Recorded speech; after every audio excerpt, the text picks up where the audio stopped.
Varun, all the best. Thank you, sir. Thank you so much. Coming person in Nasik, no? Come with me, Nasik. Yes. So I've taken the online thing. Okay. I've opted for the online one. I'm leaving, huh?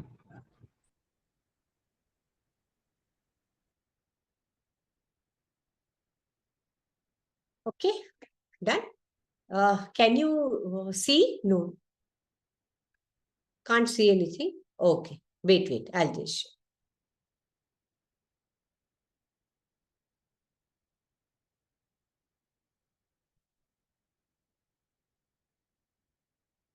Just give me a thumbs up. Can you see now? Okay, right. So today, we have 3 topics: that Jnana Yoga, Bhakti Yoga, and Karma Yoga. Okay. Now you have already learned Sthita Pragya. You have already learned definition of yoga in Bhagwad Gita, right? All that. Then synthesis of yoga in Bhagwad Gita. All that you have learned, right? Yeah. So now we'll be learning the how. What is that synthesis? So for that we'll be doing Jnana Yoga, Bhakti Yoga, and Karma Yoga. We'll just see what it is. This Jnana Yoga, Bhakti Yoga, this Jnana Yoga we will be seeing from the Advaita point of view. Advaita Vedanta. I said, no, this Advaita Vedanta was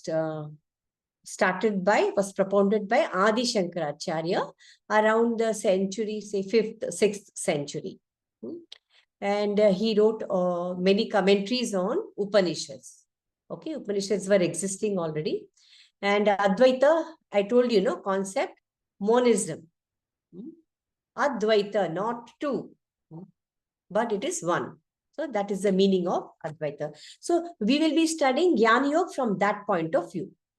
Acha, you had in Bhagwad Gita, you had Jnana Yoga, Bhakti Yoga. That is different. Huh? But here we will be studying it from the Advaita point of view.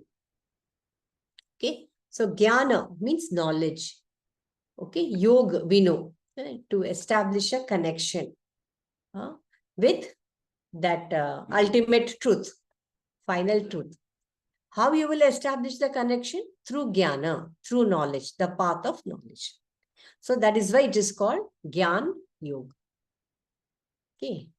So, now what is exactly this Jnana Yoga? As I said, Jnana is knowledge. Now this Jnana Yoga, it is one of the 4 main path. What is those path? Jnana, Karma, Bhakti, Sankhya. Okay, these are all different paths. They all lead to one same thing, that is the self-realization. Okay, they all lead to the same thing, but that is self-realization. Right?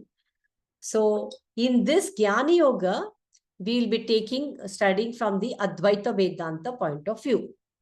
Okay, Advaita Vedanta point of view. Now, Adi Shankaracharya, while giving, he gave commentary, as I said, on various Upanishads, he came up with a 3-step process. What is the main goal finally in Jnana Yoga? Is self-realization through the path of knowledge. Okay. And the self-realization through the path of knowledge can happen by practicing 3 steps, 3 main steps. Okay. What are these 3 main steps? That is Shravanam, Mananam, Nididhyasanam. Nididhyasana. So these are the 3 main steps. Now what is Shravana? Shravana means listening. Hearing is different from listening. Hearing means you hear what that other person says. Sometimes it may go into your head, it may not go into your head. Whereas listening means you're paying full attention with full awareness. Like I'm speaking and you're paying full attention with full awareness, you're listening, so that it is not 2-way, 1 way. From here it goes. Okay. So that is Shravana, listening.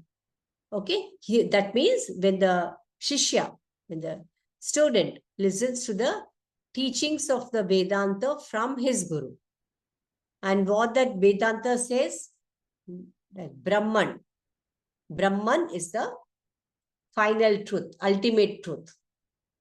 Okay, so that Shishya listens in front of the Guru, he sits and listens attentively. So that is called Shravana. And what is Mananam? Mananam means you comprehend, you ponder, or you reflect upon what that Guru, in that Shravanam, whatever that Guru has told. You have listened with full attention. Now, after that lecture is over, you sit in solitude, you sit alone and you think, you ponder, you reflect upon whatever was told by your Guru. So that is Mananam. So first is Shravanam, second is Mananam, and third is Nididhyasan. Okay, Nididhyasan is what? Now that Shishya has done Shravanam, listened, he has done his Mananam. Now, after doing that Mananam, he has got everything in his mind. Whatever that he has understood, what that sir has, or that Guru has told. In Nididhyasanan, whatever that Shishya has understood, he's meditating upon that knowledge. Knowledge, what he has understood. Okay? So when he meditates on that knowledge which is understood by him, then that becomes Nididhyasana. And what are you meditating on? You are meditating on that Brahman, that is ultimate truth. Always there is a confusion between Brahman and Brahman. Brahman means the ultimate truth. Brahman means that's a caste. Okay, so don't confuse. These two are, they may sound similar, but they are different. Okay, so in Jnana Yoga, these are the three main steps: Shravanam, Mananam, and Nididhyasa. Okay, so this also will come in the MCQs. Okay, so you can tick mark that Shravanam, Mananam, Nididhyasa. So to confuse you, they may give you one more extra, or they may give you one less, whatever it is. Or they may give you something else which is very much similar to this. So you have to be careful while choosing the answer. Okay, now you have done these three steps. Okay. Now, again, Adi Shankaracharya has given you one method, how to obtain. One method is these three things. In the book of Viveka Chudamani, there is one book called Viveka Chudamani. Okay, so he has given his commentary on that Viveka Chudamani in who? Adi Shankaracharya. There he has given the 4 means of how to get that liberation. Okay, you will get that liberation after you get self-realization. Then only you will get liberation, no? Moksha. So that was getting, the 3 steps was for self-realization. Now after self-realization, you will get liberation, moksha. So for that, there are 4 means. Okay, you can say 4 means or 4 steps which will lead you to the self-realization. Okay, I mean, which will lead you to liberation. So what are those 4 things? Viveka, Vairagya, Shad Sampat, and Mumukshutva. Now what is Viveka? You must have heard, no? Viveka or Viveka. Viveka means the right knowledge or discriminatory knowledge. What is this discriminatory knowledge? You have that capacity to understand what is right and what is wrong. Okay? You have the capacity to understand what is conducive for our liberation and what is not conducive for our liberation. You have the capacity to understand what is permanent and what is temporary. You have the capacity to understand what is pure knowledge and what is impure knowledge. So that you get from Viveka. Okay. Now Vairagya. What is Vairagya? Vairagya is dispassion or unattachment, detachment, or you can say detachment. And what is Shad Sampat? Shada means 6. Okay? Sampat means they are qualities of how to become perfect. In Bhagwad Gita, how to become perfect? They gave Sthita Pragya. Yeah, that person who is Sthita Pragya, he's a yogi, he's perfect in everything. He's unattached, but he still lives in the world and helps everybody. Correct? So these are all the qualities to become a perfect yogi. In this case, to become a perfect Gyan yogi. There are, so it's called Sampat, Shada Sampat, qualities of perfection. Mumukshutva. Mumukshutva is, in order to get liberated, you should have that yearning, longing from inside, that I want to get liberated. Like how you have desire, no? That I want this house, or I want that vehicle or car, like that you have desire, no? So similarly in Jnana Yoga, you need to have that intense desire to get liberated. You have to get that desire. Okay? Yeah. So that intense desire to get liberated, to get moksha, is called mumukshutva. Okay. Now, what is viveka? Viveka, I've already explained to you. You have that capacity to understand what is real and unreal, the difference between permanent and impermanent, and that which is the self and the not the self. Okay? Self means Atma. What is not self? A body, sharir, indriya, man. Okay? These are all not, they are the means to get knowledge towards self-realization, but they are not the self. Okay? So you understand, have the capacity to understand the difference between the two. That is viveka. Vairagya, again, I've told you, it is detachment. Now, what is this detachment? It is detachment from all the worldly objects, just like that Sthita Pragya. He does everything like us, like you and me, but he is detached. And he has the capacity to help others come out of their problems, help them to understand this viveka. He will, because he is detached, he is helping others to get that viveka. Okay, Shad Sampat. This is the third discipline. Viveka, Vairagya, Shad Sampat is the third discipline. And this Shada means, I told you, 6. So Sampat means the qualities. Now, what are those 6 qualities? Shama, Dama, Uparati, Titiksha, Shraddha, and Samadha. Okay, Shama, Dama, Uparati, Titiksha, Shraddha, Samadha. What is that? Shada Sampat. Okay.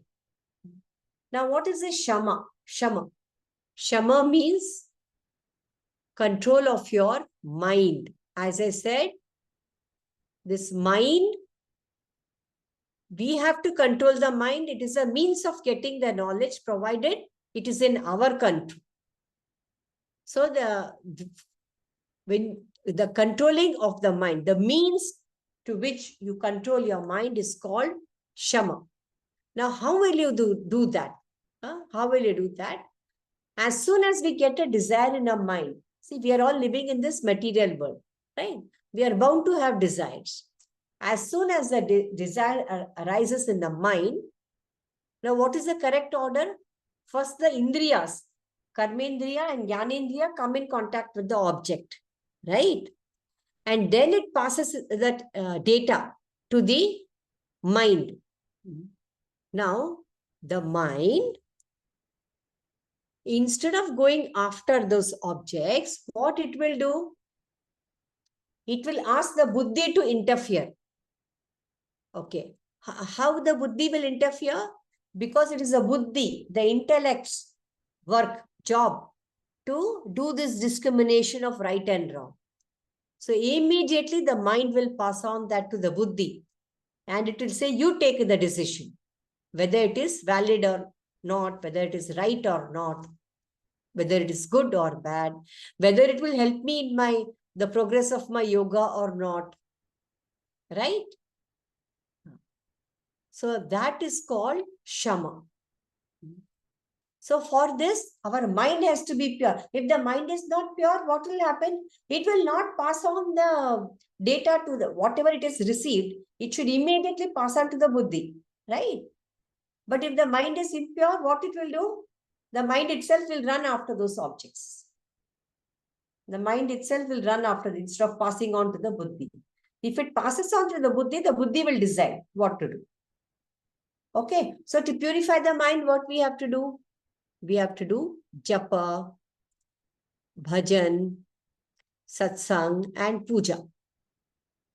Dhyana, meditation. Okay, all these different things if you do. So in satsang, almost everything is covered. They teach you how to do puja, japa is going on, and they teach you how to do dhyan. So then you can have a full control over your mind. And that is called shama. So don't get confused. This is Shada Sampat. This is the third discipline, Shada Sampat. In that third discipline, this is the first quality. The total, there are 6 qualities. So in that, this is the first quality, Shama. Now, Dhamma. This Shama is for mind control, correct? Now, what is this Dhamma is for? Dhamma is for our control of your Indriyas. Now, what are these Indriyas? Karmendriya. We have 5 Karmendriyas, no? I told you during that Sankhya, right? We have 5 Karmendriyas and we have 5 Jnanendriyas. So, if you learn how to control these Indriyas, it will help the mind also to become pure, and the mind will pass it on to the buddhi, right? Yeah. So, this is control of our Indriyas. Which Indriyas? Karmendriya and Jnanendriya. You know what are the Karmendriyas? Hand, legs, and organ of reproduction. That is also organ of locomotion only. Okay, for movement. Okay, so 5 Karmendriyas and 5 Jnanendriyas, all of you know. Eyes, nose, tongue, ear, and skin. Okay, so we should know how to control this. Okay. Now, how do we get the desires? On what basis do we get desires? Okay. We get a desire in the mind through when the object comes in contact with these Indriyas. And those Indriyas want to fulfill them at once, immediately. Right? So what happens? Even though the mind is under control, even though the mind performs a dhamma, encourages the indriyas, okay, not to go after the objects, okay, but still the indriyas is unable to overcome that temptation. The mind is trying to control the indriyas, okay. Sometimes the indriyas don't listen. Huh? Okay. So what should we do? That is called Dhamma. And the technique to overcome this temptation is called Dhamma. Shama is a technique to overcome to control the mind is called Shama, and Dhamma is a technique to control the Indriyas. So here, how will you control? There you said we will do bhajan, puja, satsang, and all. Okay. Now here what we will do? We have to improve our willpower. My indriyas will not go after the objects. Right? So You have to use your Ichha Shakti, your willpower to stop these Indriyas from going after the objects. Okay. So you have to use your willpower, mental power to achieve this. So we have done Shama, Dama. So what you should do, it's easier to control the Indriyas. So first you should control the Indriyas and then you should try to control the mind. Okay. Now the next one, the third quality now, Uparati. Now what is this Uparati? This is the third quality which that yogi must, Jnana yogi must possess. I mean, if that yogi wants to become a Jnana yogi, he must possess this quality, Uparati. Now, in this state, what is happening? When the mind goes beyond the dualities. Now, what are the dualities?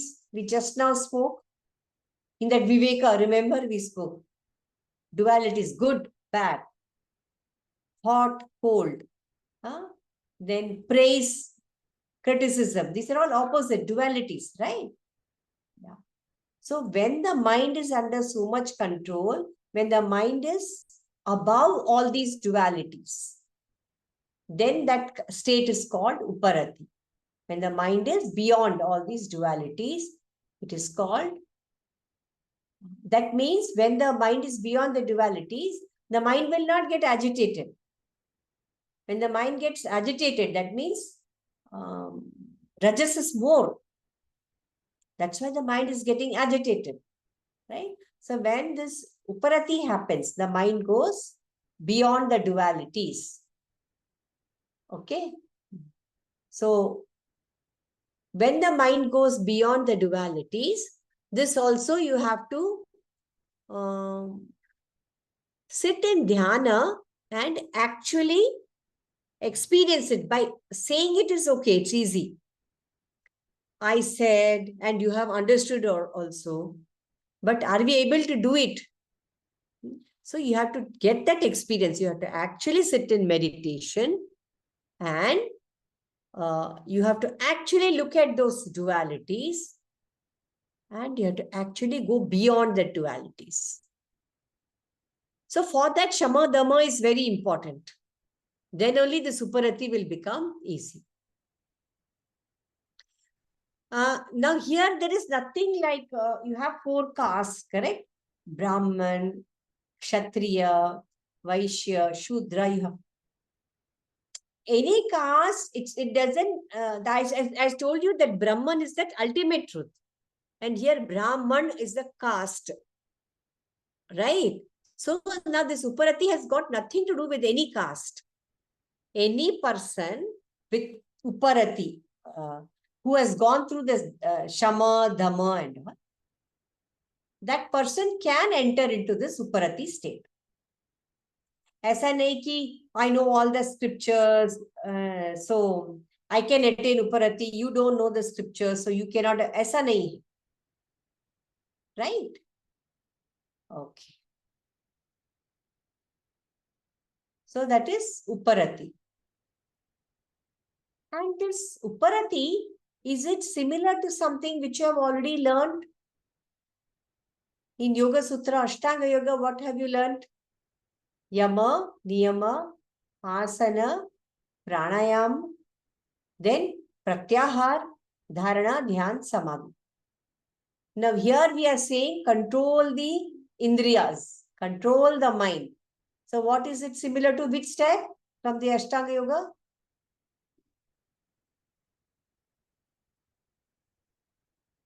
Yes, it is Pratyahar. In Pratyahar, what you do after practicing enough pranayama, after you have mastered over the pranayama, you enter into the Pratyahara stage. You start practicing Pratyahar. In Pratyahar, what do you do actually? You turn yourself inwards. Now, how will you do that? These are all Jnanendriyas. Okay, these are all windows to the outside world. So you have to turn them inwards. So you have to close your eyes Don't pay attention to any sound. Don't pay attention to the smell around you. That means what are you doing? You are turning your mind inwards, right? So it is full control of mind. So that is what here it is called Uparati, right? The fourth one. The fifth one is Titiksha. Sorry. The third one is Uparati. The fourth one is Titiksha. Now, what is this Titiksha? It is an attitude of what you call forbearance. Okay. Sometimes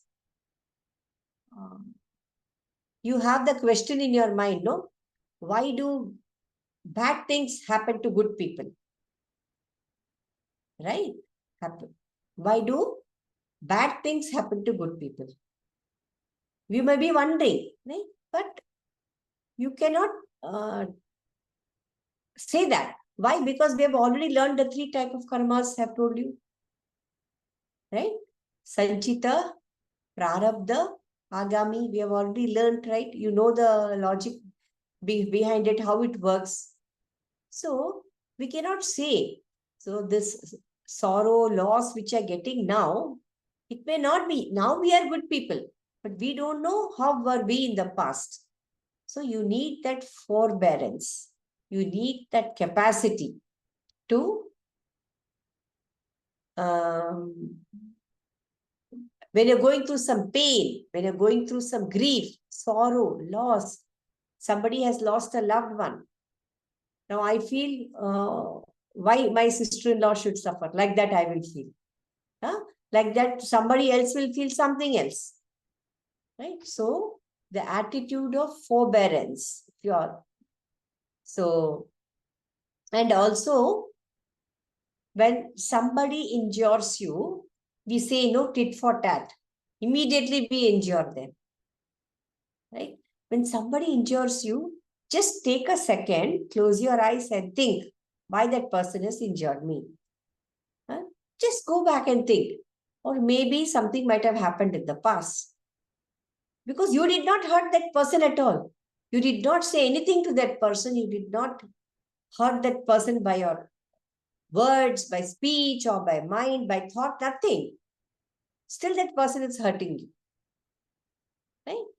So, immediately we have that capacity to take revenge. उसने मुझे ऐसा कहा तो मैं भी उसको भला बुरा कहूंगी या करूंगी ऐसे कुछ. So when this attitude is there, then you will never get the right knowledge. The discriminatory knowledge you will not get. Right? So the titiksha is the attitude of forbearance. Okay? हाँ, past में कुछ हुआ होगा. Past में कुछ हुआ होगा. That doesn't mean that you have to, somebody is doing injustice and we should look at them sitting. ऐसा नहीं है. Huh? You should understand the difference between two. When somebody does injustice or when somebody hurts you or insults you, you should, there's a thin line between that. That you will learn by experience. Okay? You will learn that by experience. And this attitude, if you take revenge and this, what you will do? You will never get the knowledge. Okay, you take revenge. ठीक है, हम लोग उसी में घूमते रहेंगे, उसी चक्र में, उसी साइकिल में घूमते रहेंगे. यही होगा. But that's not what we want here, right? This is Jnana Yoga and we want moksha, liberation. Okay? So that karmic repercussions will go on increasing, not only for you, for that person. Again, that person will do. Again, you will do. This karmic repercussions will be going on increasing. Okay. So always we'll say that, not that we don't have the capacity to retaliate or somebody does anything bad, then also we should sit and listen. Not like that. Okay? Don't take it in that way. Yeah. Now the fifth quality is Shraddha. Now this Shraddha, the word Shraddha itself, all of us know. Meaning. That is faith. And how should be that faith? Unwavering, unshakable faith. Okay, unshakable faith in what? See, now we are We want Viveka, right? Knowledge, right? That's what we started with. We started the presentation with that, right? Viveka. So if we want, so where will we get the right knowledge from? From our granthas, from shastras, from our scriptures. Now, what are our scriptures? Vedas, Upanishad, okay, Shruti, Smriti. These are all our scriptures. And also I showed you the classification when we were doing that Sankhya. I showed you the classification, right? So we should have Shraddha. We should have unshakable faith. Okay, faith is also not a correct word for Shraddha because we don't have any other word. So we are using the word as faith. Correct? Unshakable faith we should have in our scriptures. Then only you will get that Viveka. What is that last quality?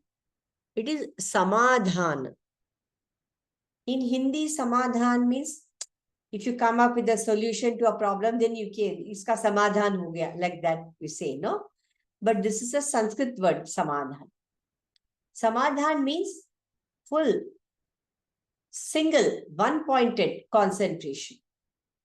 Now, this one-pointed concentration means, what is in Ashtanga Yoga, what did you learn? Single, one-pointed concentration. Ekagraha. Ekagra. No, in Ashtanga Yoga. Ekagra is okay, it's a correct word.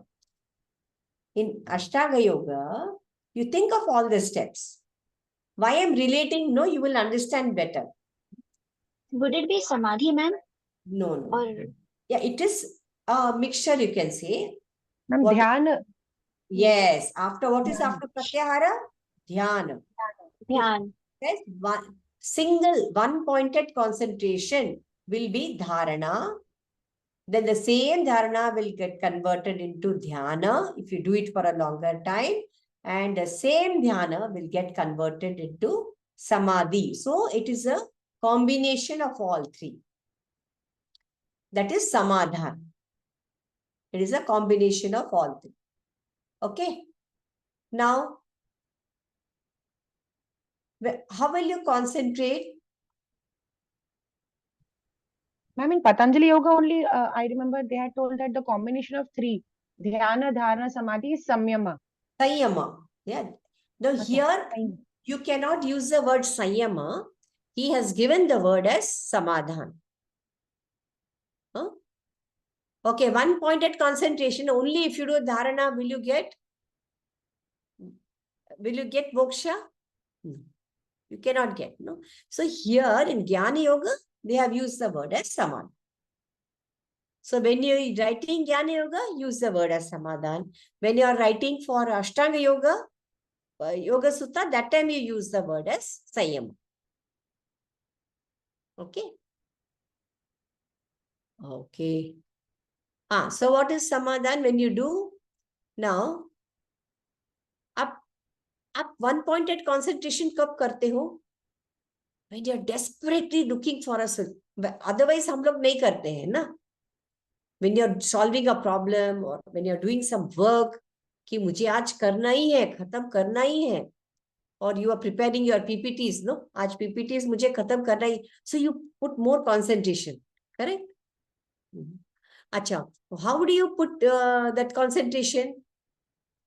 You can say either out of desire or out of fear or out of greed. Greed means मैं first खत्म कर दूँ तो मुझे ये मिलेगा और फलाना फलाना मिलेगा, ज्यादा मार्क्स मिलेगा और whatever. हाँ, greed, fear, अगर नहीं करूंगी तो फेल हो जाऊंगी. हाँ, fear. Then desire. Your love for that subject is so much. It is your desire to complete. So when you have one of these three things, no, you put more concentration, correct? Right? That's what happens in our material life. Our normal material life, it happens like that. Okay. For example, you're studying for examination. That's what you're doing now. So out of fear, you're concentrating. Oh, I should remember, I should answer correctly. Right? But here also you're concentrating. But can you call it as a samadhan? You cannot call it as a samadhan, because that's not going to help you get moksha anyway. Correct? So that's not called samadhan. So what we have to do? Constantly remind yourself, I am Atma. I am not this Indriyas. I am not the body. I am not this mind. I am not this buddhi. Then what is remaining? Only one thing is remaining. That is Atma. So in Jnana Yoga, Shankaracharya, Adi Shankaracharya calls it as Neti Neti. Neti Neti means I am not, I am not, I am not, like that. That is called Neti Neti.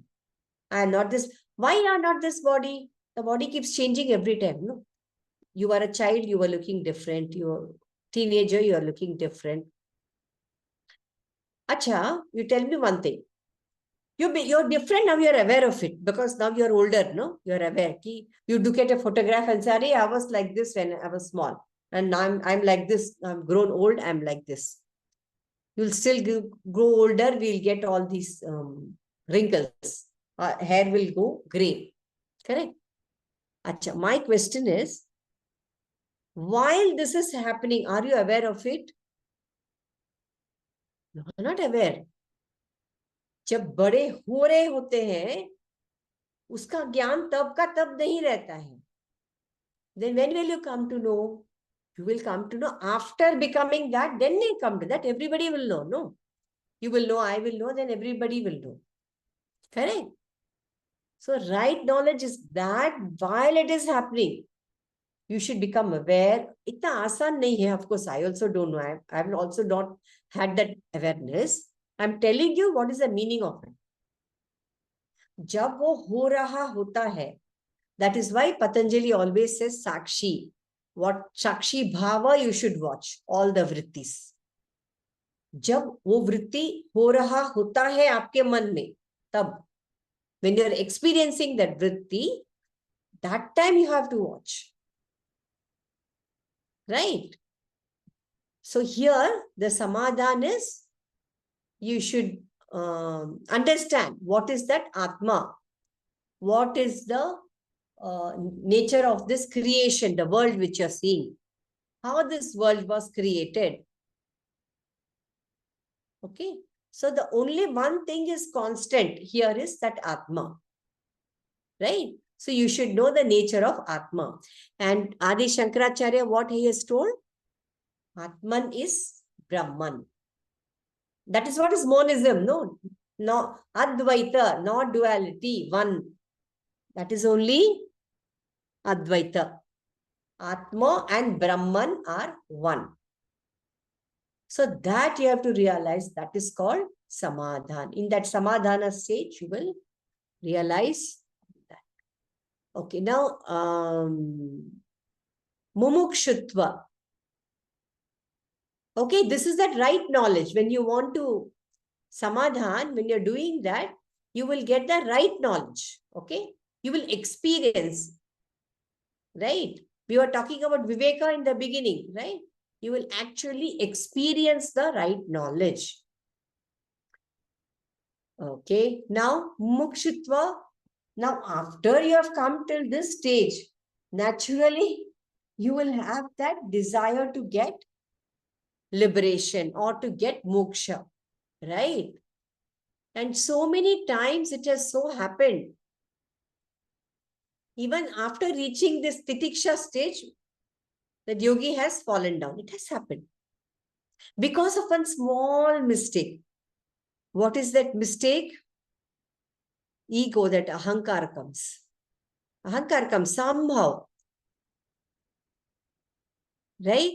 Everybody will come and tell, he gives lectures so nice. He has got so much of knowledge.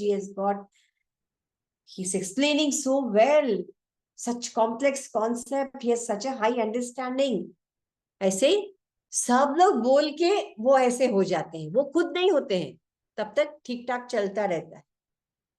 So there are chances even after coming to the stitiksha stage, you may not get this mumukshutva. There are chances. So you have to be extremely, extremely, extremely careful.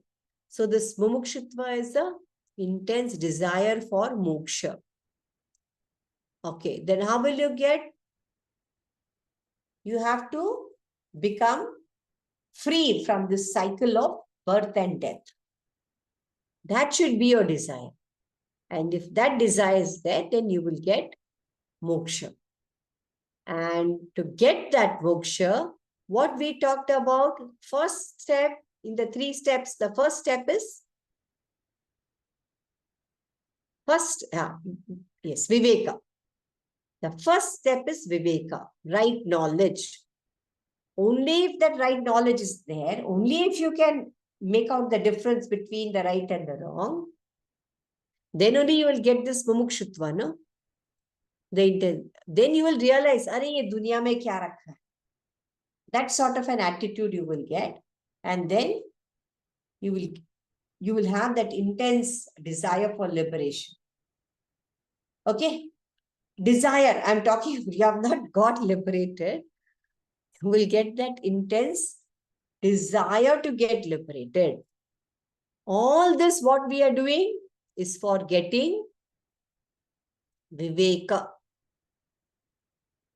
Okay? When you get that Viveka, after that, that yogi or yoga sadhak, he does all this Shravana. Shravana of what? Of Shrutis and Smritis. He will do Shravana.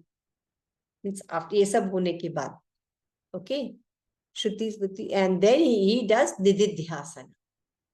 And then finally he gets that self-realization. He realizes that Atma and Brahman are one. And then for him, he gets that. He gets that realization, self-realization. Does it mean that he has died, so he has got self-realization? No. He's a self-realized soul. He's a Jivan Mukta. He doesn't have any bandhan of any of the karmas. Only which karma he will have? Only, we learned in that, what is that called? Yoga Vasishta. Which kind of karma he will have? He will have only prarabdha. Prarabdha, that nitya karma. Till that momentum of this karma gets over, he will be alive. But then he has already become Jivan Mukta. Jivan Mukta. Then after all those karmas get over, that momentum of karma gets burnt, stops. And that day he will leave the body. Till then he will wait here and he will help others to, he will help others with self-realization. Okay? That's what Adi Shankara came for. Then he formed one parampara. Right? So in India we have 4 math. One in Kanchipuram, south. One in, I think, Kashmir. One in Puri. And the 4th one in that Badrinath, no? You have 4. And one more is there, Sringeri. Both are in south. This Kanchipuram and Sringeri. Both are in south. So they are all self-realized souls. That is why they are here to help us. Now this is what is all Jnana Yoga is about. Okay? Like how you learned in Bhagwad Gita, same way, this is basically the concept of Jnana Yoga, which was given by Adi Shankaracharya. Okay? Now let's come to Bhakti Yoga. Okay. Jnana Yoga means to get self-realization through the path of Jnana, right knowledge. So similarly, Bhakti Yoga means to get self-realization, to get moksha through the path of, you can say, love and devotion. Through the path of love, devotion, surrender. Surrender is the main thing. in this bhakti. Surrender is the main thing. Okay.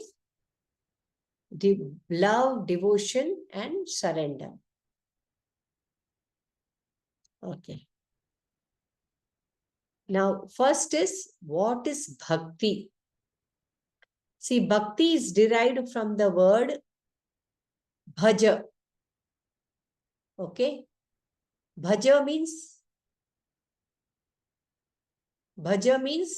you are offering your prayer, right? Offering your bhajan. Bhajan we say, no? Bhajan means you're offering your prayer. Okay. Now, how you will offer your prayer? With lot of love, faith, surrender.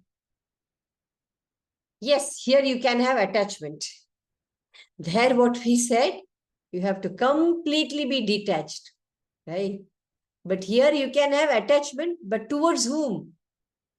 Towards the Lord. So here what happens?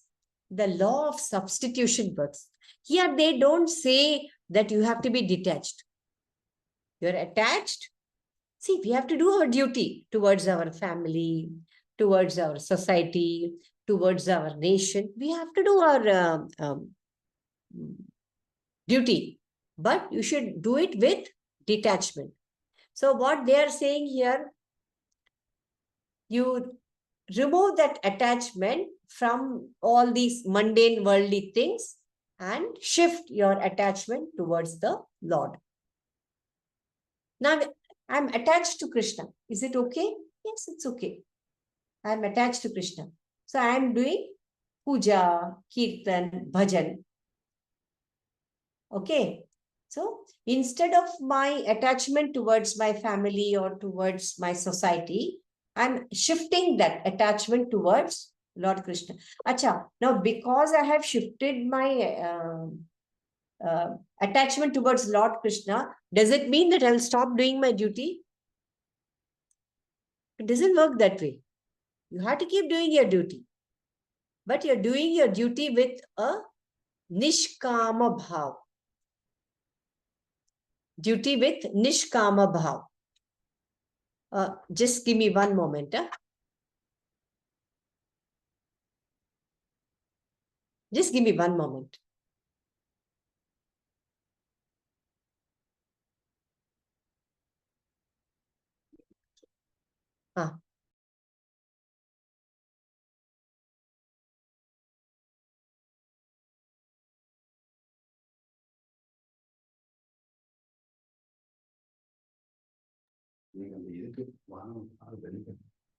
Okay. Now, can you hear me? Yes. So, we are doing our duty with a nishkama bhav. Right? Now I have my attachment towards Lord Krishna, but I will keep doing my duty. I have a family. I have, we have different family members. Towards our family members, we have our duties. Suppose if you are a working professional, you have a duty in your office also. You have to do your duty. Right? The salary is coming into your account on the 1st of every month. That is okay. Okay? That's what you do to run a family, no? So that's what. So here bhakti doesn't mean if the attachment is shifted towards Lord Krishna, that doesn't mean that you have to stop working for your family or doing your duty towards your family. Okay. Now this bhakti is a deep and intense emotion of love, which you are showing to someone who is at a higher pedestal or highest pedestal, not higher, highest pedestal. Now, who is on the highest pedestal? Lord. Right? Lord is on the highest pedestal. So, you're showing your deep, intense emotion of love towards your Lord. Okay. Now, I can show my deep, intense emotion for my children. Okay, for my family, right? I can show. But is that called bhakti? No. So you see, you should try to understand the difference between the two.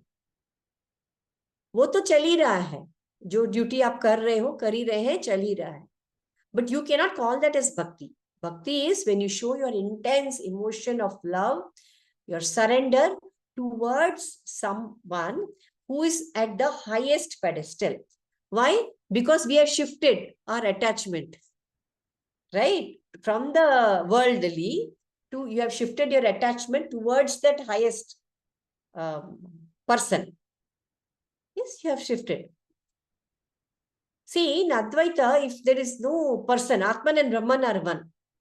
There is no person at all. Then to whom will you show the love? Attachment, correct? So there you say the knowledge, you take the help of knowledge. Here, bhakti, the person is there on that highest pedestal and you're showing your love to that person, surrender to that person is Lord. Okay. So, the devotee, he shows his bhakti, his love for the sake of God, to that Lord. Right? How will you show? Without any expectation, without any selfishness. Normally, how we go to the temple, I have also gone to the temple like that. Some desire is there. Mera acha hone do, ya I'll buy a bigger house, or, you know, mera promotion hone do, like that. I have also done that before. And it has happened also. But can you call that as a bhakti? You cannot call that as a bhakti. Right? So without any selfish motive, if you show your love, if you show your surrender to the Lord, then that is called as bhakti. And where can you find this word bhakti? In Upanishads, in Bhagwad Geeta, in Bhagavatam. Like in Upanishad, like Shvetashvatara Upanishad. Bhagwad Geeta, you have a full chapter on Bhakti Yoga. Right? Full chapter. He says, no, in chapter number 12, how a devotee should be. If you are like this, if you are unselfish, if you are thinking of me always, if you are doing this, then you are my favorite, you are my priya devotee, like that. He says in chapter number 12. Okay, this Bhakti Yoga is one of the, like how Jnana Yoga is one of the 4 paths, so like that, this Bhakti Yoga is one of the 4 paths. Okay, so where does that come in Bhagavad Gita? In Bhagavad Gita also it has come. What he says in Bhakti, you can quote this also. This, I forgot to say, this Jnana Yoga, Bhakti Yoga and Karma Yoga also you can present during your examination, to your Viva examination. Okay? Yeah. So you can write that down. So you have got one more topic to prepare. Right? Okay. What he says in the 9th chapter, Bhagavad Gita, he says, Patram pushpam phalam toyam yome bhaktya prayachati tat aham bhakti upahartam asnami prayatat manaha. That means what? Patram pushpam phalam toyam. If you offer even a patram, leaf, pushpam, flower, phalam, one fruit, toyam, water. Okay? If you offer this, but what bhava you should have? You should have that bhava of love and surrender. If you have that bhava and if you offer, ऐसा होता है ना, if you इतना प्रसाद चढ़ाएंगे या 100 रुपए का प्रसाद चढ़ाएंगे, 101 का, yes, I'll break a नारियल, वो अलग है. Okay, that is a different kind of a bhakti. But in this case of bhakti, supreme kind of bhakti, without any selfish motive, out of love and surrender, if you offer, then I'll be very happy and satisfied. I will accept it. I'll very happily, I will accept it. Okay. Right. So this is one shloka which I wanted to quote from Bhagwad Geeta. Right? Yes. Now she has got disconnected. Yeah, she's come back. Now come to the types of bhakti. Just the what I was telling you, the supreme type of bhakti, superior bhakti is when you do it with an intention of love and surrender. Okay. Now we'll look at the type of bhakti. Okay. Sakamya and Nishkamya. Okay. What is Sakamya? Very simple to understand. When you do bhakti with the intention of fulfilling some material desire, okay, that is called Sakamya. It's not that it is bad or it is wrong. It will not lead you to liberation. That is the only thing. हमको इच्छा पूर्ति करना है तो हम करते हैं ना. I also go. Siddhi Vinayak, go to Mahalakshmi. In Bombay we have that, no? Siddhi Vinayak and Mahalakshmi, we go. It's not bad. It is very good. They're all this devtas. We say, no, Gram Devta, some Ishta Devta, Gram Devta and all. They are Gram Devta. I'm showing my respect. But that will not lead you to liberation. It will not lead you to moksha. Nishkamya bhakti, yes. Without expectation, something in return. You do it, it becomes Nishkamya bhakti, and there, yes, you can attain moksha. Then, apara and para. This will look very similar to Sakamya and Nishkamya. Okay, more or less they are similar. Okay, this apara bhakti is again, it is devotion only, but it is a lower form of devotion. Okay, where you do that in a cutter way, you do your karma, na? In a cutter way. ये तो करना ही है, ऐसा करना ही है, मुझे बताया गया है कि ऐसा करना है. That means what? Over adherence to the rules, no? सारे rituals को, whether you can do it or not, whether आपकी बस में है कि नहीं है, whether you have the capacity or not, ये तो करना ही है. It's a ritual. So it is a bhakti only, but it is a lower form of bhakti. Okay. So this has a deep root in your either desire or ego, in the intention of fulfilling something, some desire. So Sakamya is also involved, or ego. हमारे शास्त्रों में ऐसा कहा गया है, तो हमें ऐसा करना ही होगा.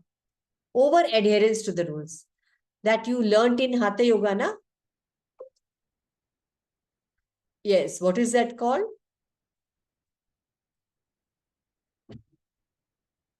Yes. Forgetting, no, it's okay. You remember and tell me next time. Okay.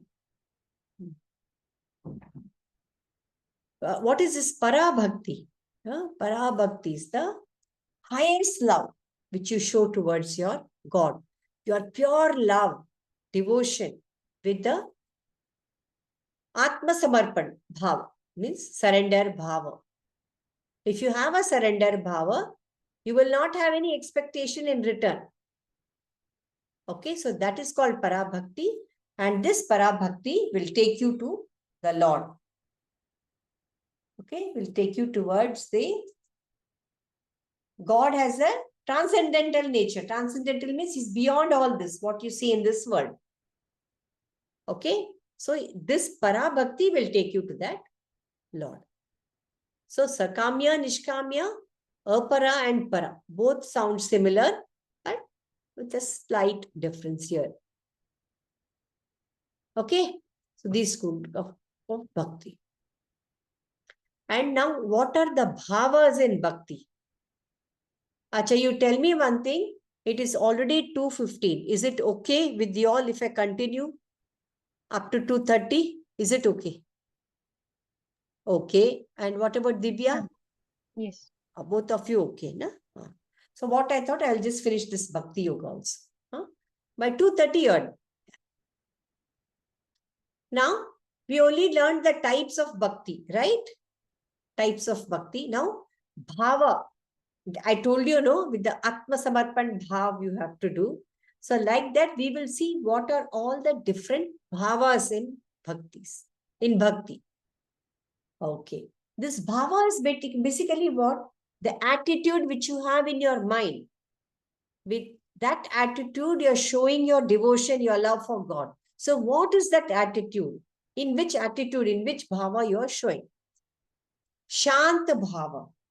Shanta bhava means he will just keep doing his duty, okay? But he will show his love for God in a very quiet way. दूसरों को पता नहीं चलेगा. Others will not understand that he has got a love for God. But he'll be doing. No showbazi, nothing. He'll just be doing his bhakti. Very peaceful manner he's doing. So he's not emotional, but he has got very high bhakti and love for God. So, for example, this Bhishma is a Pitamaha, right? Bhishma Pitamaha. He had that love for God, but what happened? He will not show that love for God. Okay? He will not show that love for God. But why he couldn't show that love for God? Because he was bound to protect the Kuru dynasty. Right? That was his duty. He had taken that oath, pran bolte hai na? So he has taken that pran. He could not come out of that pran. But he still is devoted to Krishna. Because he had learned about what all he had done right from the childhood, right? He had heard about him, he has listened to him. So, but he cannot show his love for him. When did he show? In the end. He says, I know you are right, but I can't help it. I am bound to the protect the Kuru dynasty. I have taken an oath. I am a Ganga Putra. I have taken the oath. I cannot break my oath. Krishna says, your oath is okay, perfectly all right. But as time changes, as adharma increases, you have to reiterate on your oath. Again, it is same. Over adherence to शास्त्र में लिखा गया है हमें ऐसा ही करना है, right? Sadhak tattva and bhadak tattva, I just remember. Yes, remember. Very good. That's why I did not. I know sometime you all will remember. Good, good, good. So this is you have to reiterate upon all your prana, your oath. Krishna tries to explain, but he will not understand. He will understand at the end when he lies down on the arrow bed. Arrow, Arjuna creates a bed of arrow for him, and he that time he will accept, and he will say. Till then, he will not show his bhakti for. So that Shanta Bhav. Only his mistake was he did not reiterate. As the time passes, you have to keep reiterating on your thought process, on your oath, on your tradition. Without changing our base, without changing our foundation, we have to do it. Shanta Bhav. Dasya Bhav, classic example. Everybody knows. Hanumanji, Jai Shri Ram, Jai Shri Ram.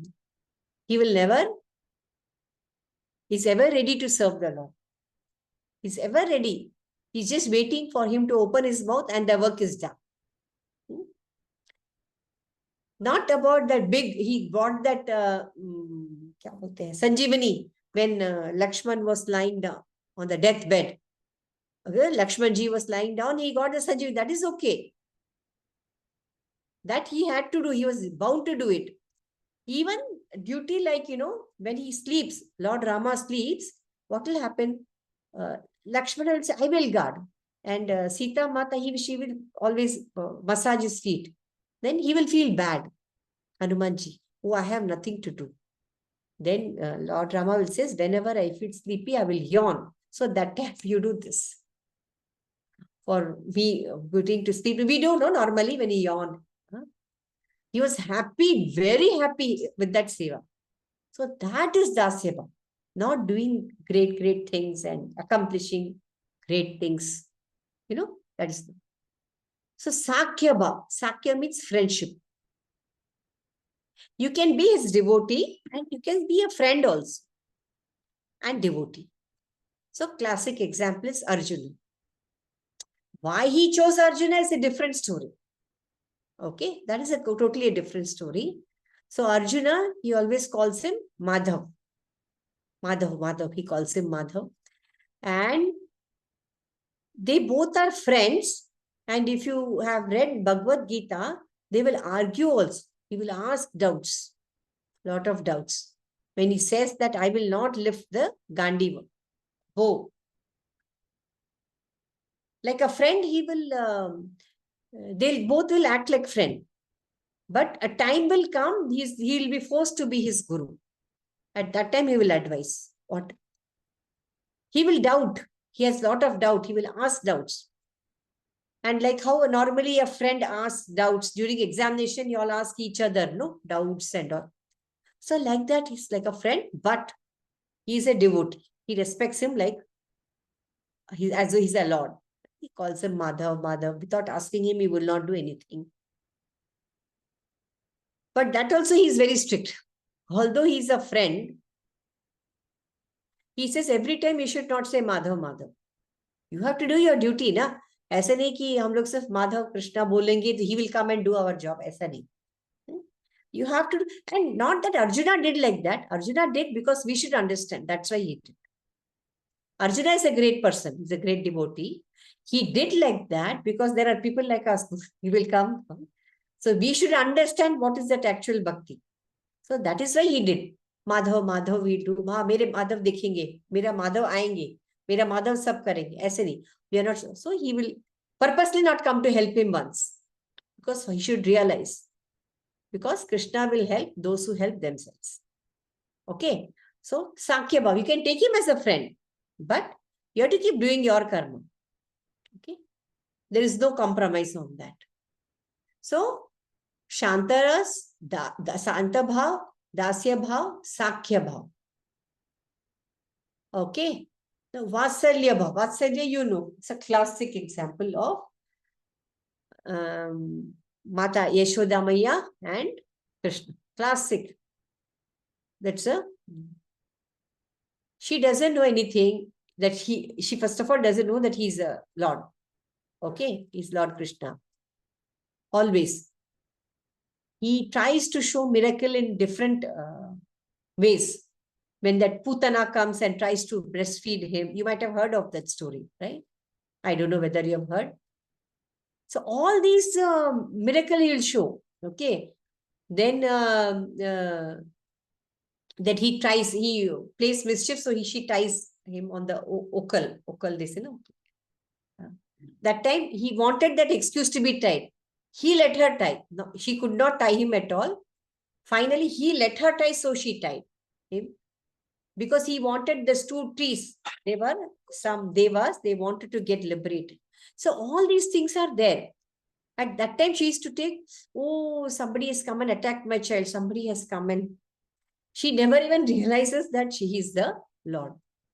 And he eats mitti. At that time also, he opens his mouth and he shows the full universe.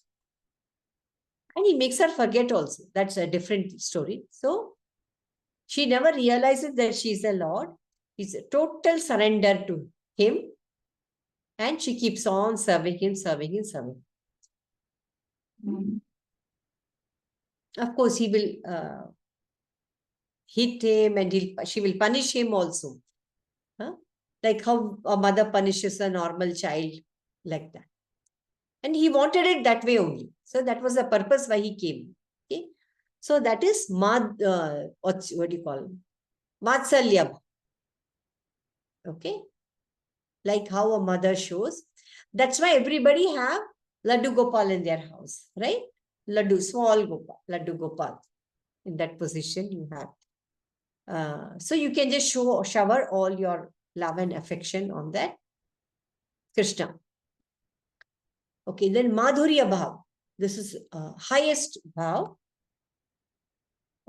Many people do it, but it should be a pure one.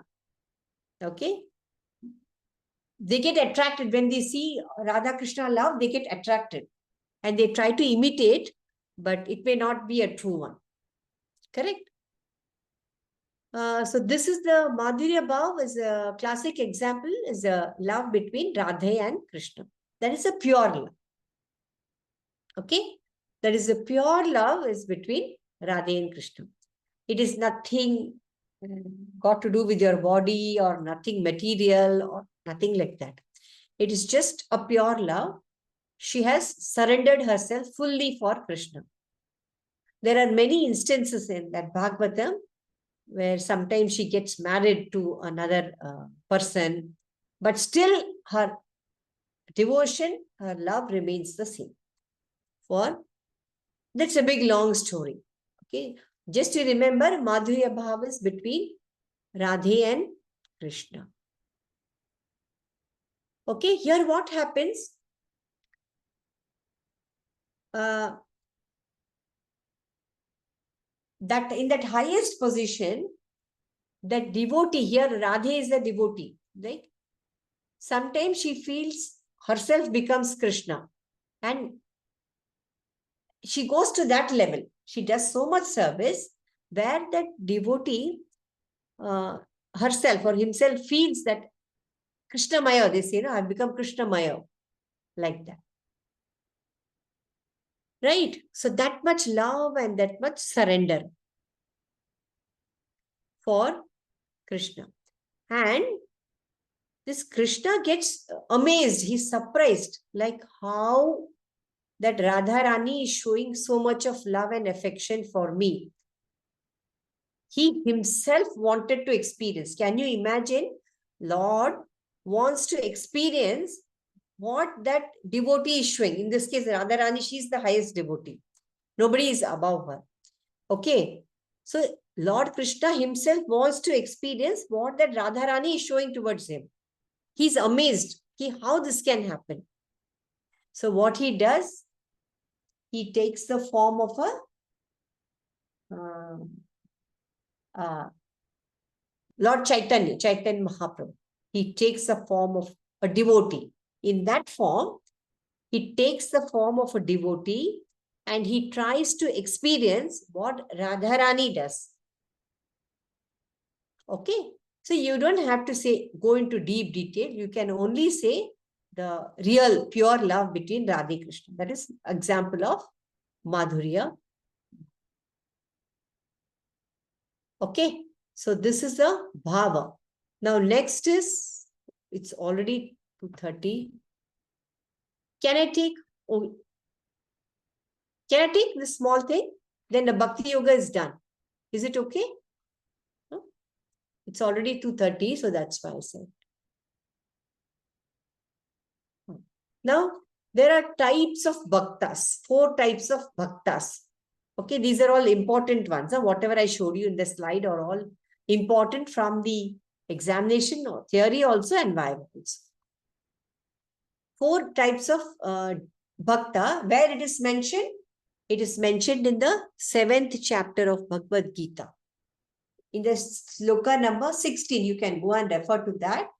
The 4 types of bhakta, artha, artharthi, jikyasu, and jnani. Artha, artharthi, jikyasu, and jnani. In 7th chapter, 16th shloka, you can just go and refer.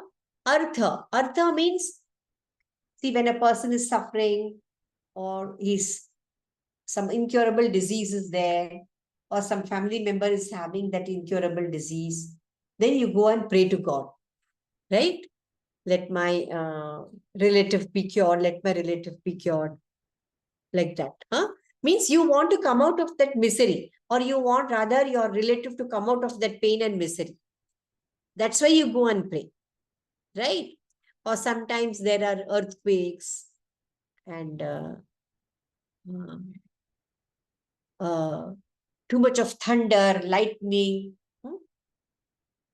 right?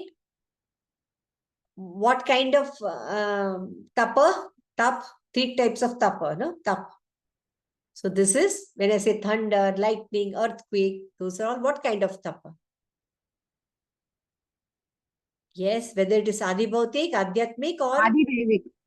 Yes, it is Adi Devik, right? So when any of these things happen, Adi Devik misery happens, then what you go and pray God, what's happening to our country, what is happening to our nation, right? We think like that and then we pray. Many people die also in that, no? Many people get disease and die, okay?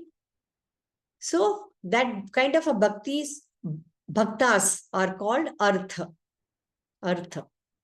The second kind is artharthi. Now what is this artharthi?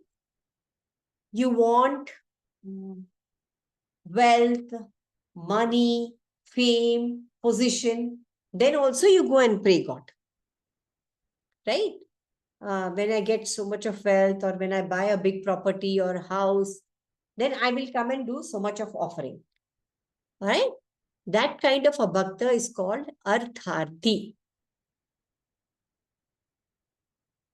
Now this, you've heard of Vibhishana, Sugriva? Yes, Vibhishan is Ravana's brother. He is Asura. Then also, he is a devotee of Lord Rama. Right? He is a devotee only. He's a pure devotee, nice devotee. But his intention was good. He came to Lord Rama. He surrendered himself to Lord Rama. Correct? Why he surrendered? Because he could not see Sita Mata suffering. So he went to, he explained to his brother in many different ways. Are, you have so much wealth, money, fame. Why do you want that Sita Mata to be here? Return her to Lord Rama. Like that. Huh? So he could not bear to see that. So he came and surrendered. Then in return, what did Lord Rama say? I will kill Ravana and I will return the kingdom to you. In Kshatriya kingdoms and all, what used to happen? When you attack a kingdom, what will happen? You take over that kingdom completely. Correct? That's what the Drupad did, no? Drupad. Yeah, that Panchal Rajya. It's all happened, no? Hastinapur. So, whenever you attack a kingdom and when you win, you take over that kingdom completely in your hands. But this is different. This is Lord Rama's this thing. Okay. During that yuga, what happened? He says that I will kill Ravana. I will return the kingdom to you. I will give you the kingdom. He did not say I will take over your kingdom. So he got, in return, he got that kingdom, right? So it is called Artharthi. Although he was a pure devotee. Right? Same way Sugriva also. Yeah? Sugriva, he helped Lord Rama by locating where Sugriva, Hanumanji, they are all together, no? Same, this, same cult. They are all that cult is known as Kapi. So in Sundarkand, they call Hanumanji also as Kapi. Kapi. It's a cult. Okay. So what happens? Same thing happened to Sugriva. So Sugriva helped Lord Rama in locating Sita Mata and fighting also the war. So what in return, what he did? He helped Lord Rama, he helped Sugriva against his brother Bali. Bali had taken over his kingdom. Correct? So in return, he gave his kingdom back to him. Lord Rama did not say, oh, I fought, so this kingdom is mine, like that. He did not say. Okay, so this was the kind of bhakta, artha, artharthi, and jikyasu. Now, sometimes, no, when you're already doing bhakti, you're going on getting also. When the time is right, you keep getting also. After doing bhakti, whatever you want. Sometimes, somewhere you get the jigyasa, you get that curiosity to know what is right, what is wrong. Okay, somewhere you get that curiosity. How you get? Not in this birth, probably the next birth, probably the birth after that. Okay, so you get that jigyasa, curiosity to know, to get that knowledge. Then when you get that knowledge, no, you become dissatisfied with this world. Are is dunya mein kya rakha hai? You're not happy with that. See, there are two kinds of people. When somebody is poor, when he has lost everything, then also he says, "Are mujhe nahi chahiye, dunya mein kya rakha hai?" Like that he says. But aisa nahi hai. This bhakta, he has got everything in the world. He's enjoying. Still, he has the curiosity to know what is that final, ultimate truth. Then he becomes dissatisfied with this world. Then he gives up the world. That time he gives up the world. Not when you have nothing. It's easy to give up, no? To say that, oh, I don't want this world when you have nothing. Right? But it doesn't work that way. So same way, that jigyasu person understand जो material चीजें हैं, it is not the highest form of happiness. He also understands that ultimate bliss, that is Paramananda, ultimate bliss. Okay? It is pure and it is eternal. Okay? But you also go through grief and pain to get it. That is also the truth. You go through a lot of grief and pain. So what is a classic example for that? Uddhav. Okay? Uddhav, he's a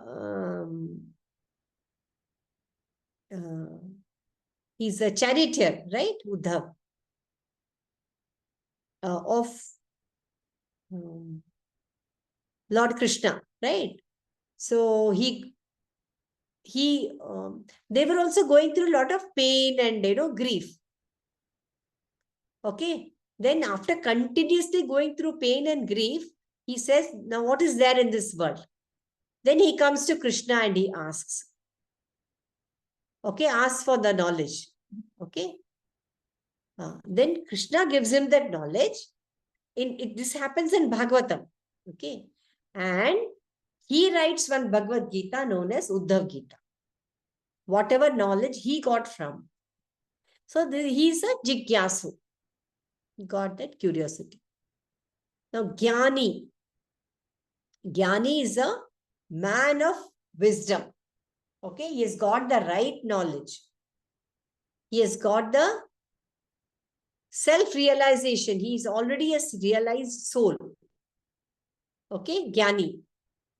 So, which kind of bhakta you can say? Yes, Shukdev Goswami. No? Hai na? Shukdev. Shukdev, he was the one who, he had the highest type of knowledge, and he was the one who gave the Bhagavatam knowledge to Parikshit. You know who is Parikshit? Yes. Yes, ma'am. Uttara's father of? So Arjuna and Uttara's son. Arjuna, Yes. Abhimanyu and Uttara's son. Abhimanyu and Uttara's. Then who's the It's founder of Pandu and this Kauravas? That is a great grandfather. Pandu is his great grandfather. His grandfather is Arjun, and Pandu is the great grandfather. Then you have the Shantanu Maharaj, right? Then the Shantanu Maharaj will get married to that fisherwoman. So then she takes it's a long story. Then she takes a promise that,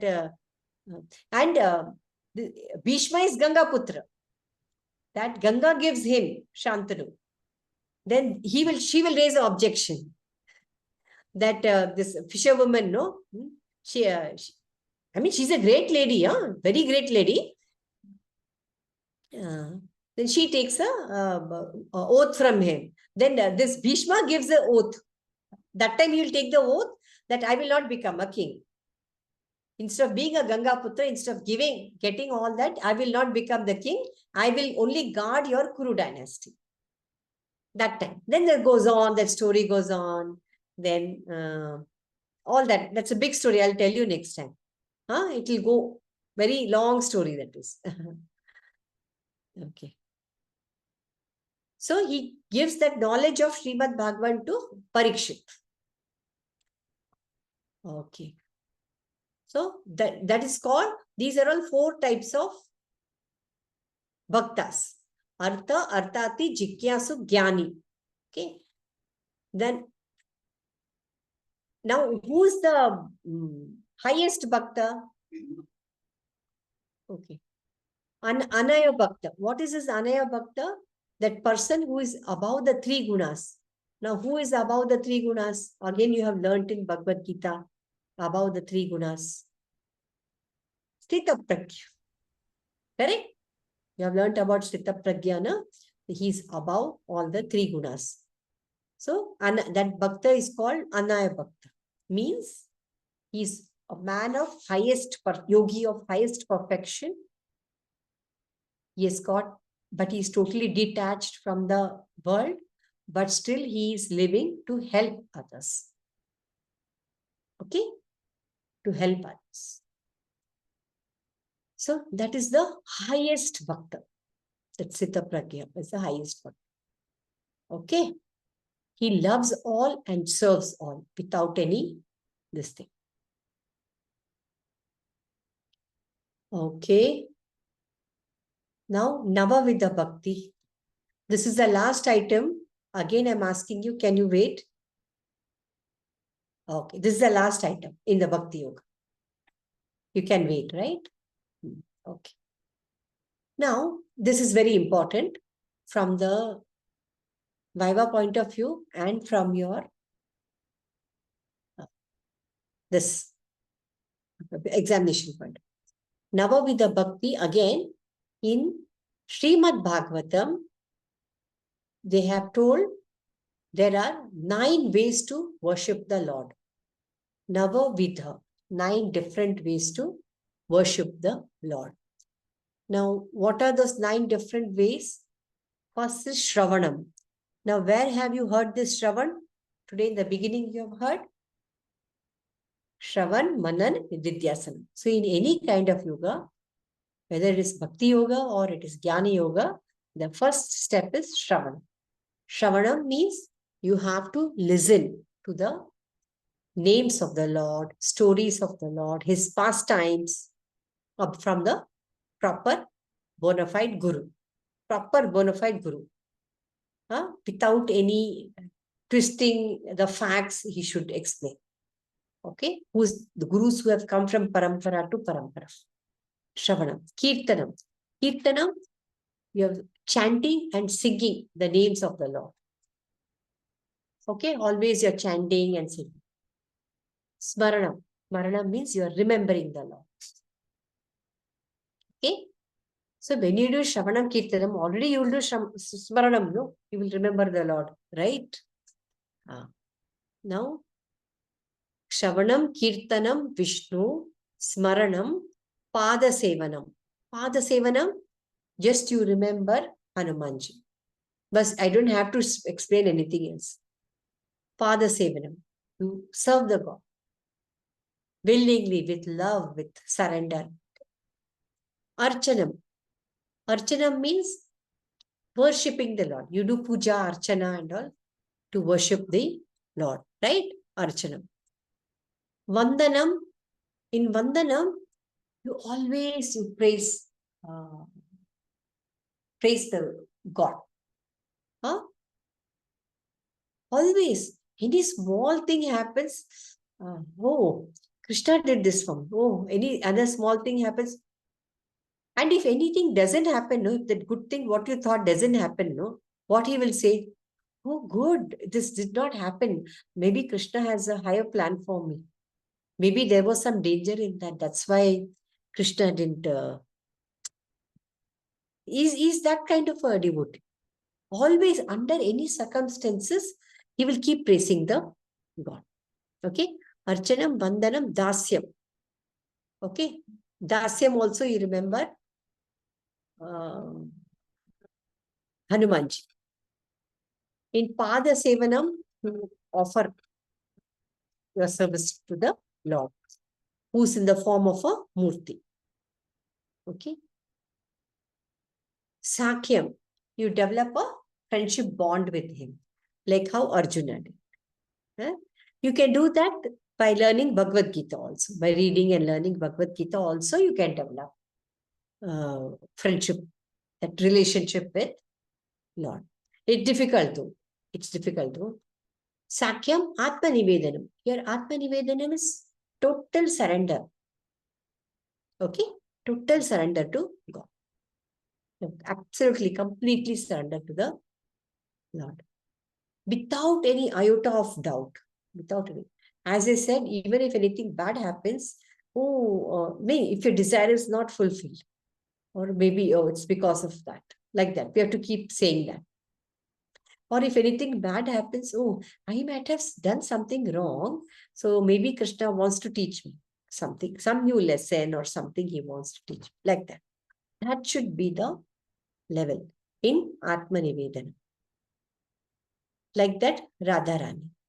Okay, we cannot become Radharani though, but we can follow her footsteps. Now here it also says, in Jnana Yoga, Jnana was the main thing, ultimate thing. But in Bhakti, when you keep doing Bhakti selflessly, okay, the result of that Bhakti, you will get Jnana. So Jnana is the fruit of Bhakti. This is in Bhakti Yoga. You don't confuse that. Arey, usme to aisa bola tha, isme aisa bola hai. So what I'm saying, without any effort, not without any effort, of course, you have to keep doing Bhakti selflessly. You don't have to sit and study and do all so much magajmari. If your Bhakti is the highest, automatically Jnana, the knowledge starts flowing inside you. Okay, Jnana starts flowing. That Krishna will arrange. The Lord will arrange.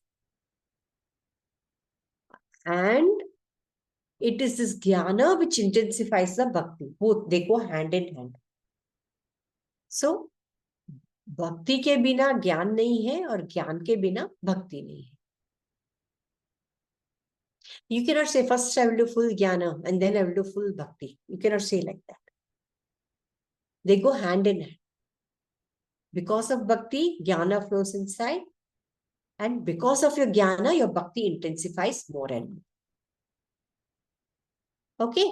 As I said, chapter number 12 is completely devoted to Bhakti Yoga. You can go and refer. Divya, I can give you a copy of Bhakti Yoga and you will be having, I'm not saying no. Parul, I will also send you one copy. Okay. So in chapter number 12, Lord Krishna clearly says from 30, shloka number 30 up to 20, he says, what are the gunas, what are the virtues if you have? This bhakta is priya to me, very priya to me. Like that. So you can go and refer that. Okay. So this is with Bhakti Yoga. The last is Karma Yoga, which we can do next time. Just a moment. I will just stop sharing.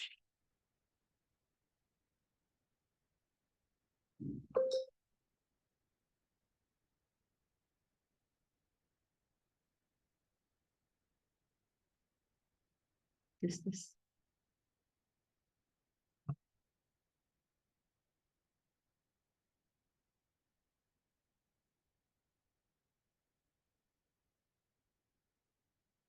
Okay. No, we are done actually. If you want, you can leave. Okay, stop share. Stop the recording. Second.